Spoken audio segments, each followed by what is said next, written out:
What happened to the Nord Stream pipelines? Nord pipelines guys कहां से कहां तक कनेक्ट कर रही है, कौन मुझे बताएगा? कौन सी कंट्री से कौन सी कंट्री तक नॉर्ड स्ट्रीम पाइपलाइन या नॉर्ड स्ट्रीम 2 भी थी? याद आ रहा है? Yes, Russia to Germany. तो देखिए गाइस 4 लीक्स रिपोर्ट किए गए हैं, राइट, अलग अलग पॉइंट्स पे नॉर्ड स्ट्रीम पाइपलाइन के, जो कि रशिया और यूरोप को लिंक करती है, स्पेशली जर्मनी। तो नॉर्ड स्ट्रीम पाइपलाइन जो है वो है क्या? तो नॉर्ड 1 या फिर नॉर्ड स्ट्रीम 1 सबसी पाइपलाइन जो है वो 2011 में कंप्लीट हो गई थी। ये रशिया से लेकर जर्मनी के बीच में हम लोग को देखने को मिली थी। और Russian state owned gas company Gazprom, तो इसकी मेजॉरिटी ओनरशिप है इस पाइपलाइन पे, यानी कि जो मालिक है वो गैसप्रॉम हम लोग को देखने को मिलती है इस पाइपलाइन की। हालांकि don't need to remember the name of the company, क्योंकि कंपनी का नाम आपसे नहीं पूछा जाएगा।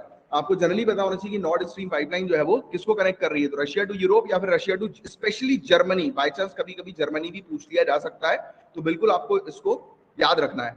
और ब्लूमबर्ग के अकॉर्डिंग 40% यूरोप की जो पाइपलाइन गैस है वो रशिया से आती है, और आती थी भी इवन, और बिफोर वॉर 9% थी, यानी कि पहले से ही आ रही थी नेचुरल गैस रशिया से। रशिया यूरोप को नेचुरल गैस प्रोवाइड कराती है, और आज की रेट में 40% लगभग नेचुरल गैस जो है वो रशिया यूरोप को प्रोवाइड कराती है।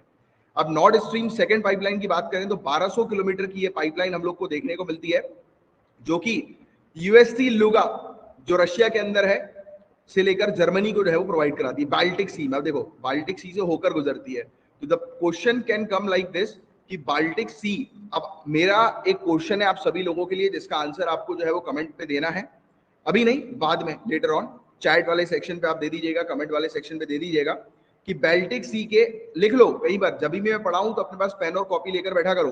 बाल्टिक सी जो हम लोग को देखने को मिलती है वो कौन सी कंट्रीज के साथ अपनी बाउंड्री शेयर करती है, इसका आंसर आपको लिखकर बताना है।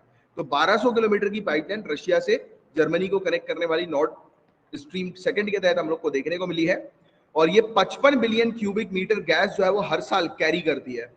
इसके अलावा नॉर्ड स्ट्रीम जो है वो एक्सक्लूसिव इकोनॉमिक जोन जो हम लोग को देखने को मिलते हैं काफी सारी कंट्रीज के, उससे होकर गुजरती है। क्या होता है बॉस एक्सक्लूसिव इकोनॉमिक जोन, कौन बताएगा फटाफट?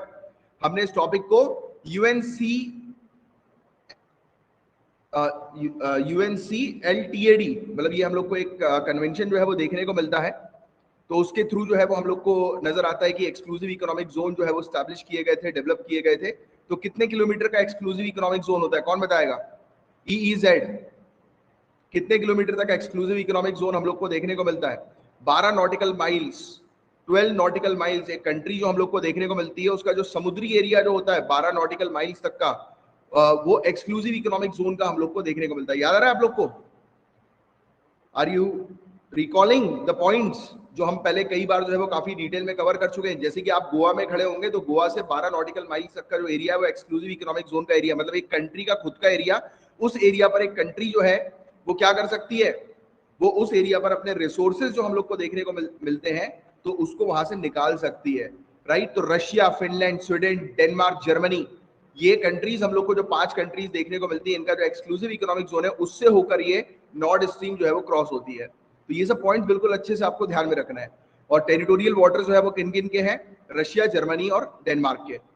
इसके अलावा लीक्स का क्या इंपैक्ट हम लोग को देखने को मिला, यानी कि पाइपलाइन लीक हुई है, मतलब पाइपलाइन में लीकेज आया है, तो pipeline are unlikely to provide any gas. भाई लीक होगा तो कहां से गैस मिलेगी? गैस लीक हो रही है, राइट। और आने वाले विंटर के मंथ्स पे जब बहुत ज्यादा आवश्यकता होती है पावर की, एनर्जी की, नेचुरल गैस की, तो उस समय हम लोग को देखने को मिलेगा कि सप्लाई जो है वो क्या होगा, रुक जाएगा। और हाँ, इवन ये भी कहा जाता है कि अगर पॉलिटिकल विल जो होगी तो सप्लाई जो है वो रिज्यूम हो सकता है, यानी कि राजनीतिक इच्छा शक्ति से ये चीज हो सकती है कि वो मिलकर उसको रिपेयर करे और सप्लाई जो है वो प्रोवाइड कराए। अब इससे आप सोचिए एक और चीज दिमाग में आपके आ रही होगी कि सप्लाई जो है वो कम हो जाएगी तो कितनी ज्यादा डिमांड बढ़ेगी, और डिमांड बढ़ेगी तो प्राइस जो है वो ऑटोमेटिकली इंक्रीज हो जाएंगे। एग्जैक्टली, बिल्कुल सही लिखा आपने, प्राइस इंक्रीज।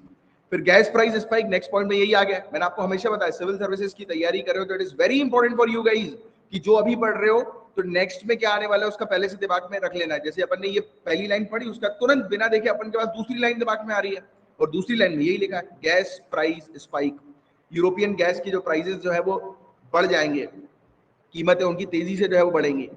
एनवायरमेंटल इंपैक्ट, भाई गैस की पाइपलाइन नेचुरल गैस है वो, अब नेचुरल गैस जो होती है वो एनवायरमेंट फ्रेंडली टोटली नहीं होती। हाँ ठीक है, कन्वेंशनल फ्यूल से ज्यादा बेटर होती है, अपन ने एनवायरमेंट के अंदर इस चीज के बारे में पढ़ा है कि कन्वेंशनल फ्यूल से ज्यादा अच्छी जो होती है वो नेचुरल गैस हम लोग को देखने को मिलती है, यानी कि फॉसिल फ्यूल को बर्न करने की जगह अगर आप नेचुरल गैस को बर्न करोगे तो अच्छा रहता है। बट फिर भी उसके अंदर भी अब आज ही पढ़ा ना हमने, आज मॉर्निंग में शायद एनवायरमेंट की क्लास थी, तो we have discussed about this thing only, और मैंने यही क्वेश्चन आपसे पूछा था, राइट, कि इसी टाइप के टॉपिक से रिलेटेड मैंने आपसे क्वेश्चन पूछा था। तो ये चीज यहाँ पर एनवायरमेंट पर भी इसका इम्पैक्ट पड़ेगा। इंडिया के ऊपर क्या इम्पैक्ट हम लोग को देखने को मिला, तो कॉस्ट ऑफ नेचुरल गैस जो है वो राइज हो सकती है।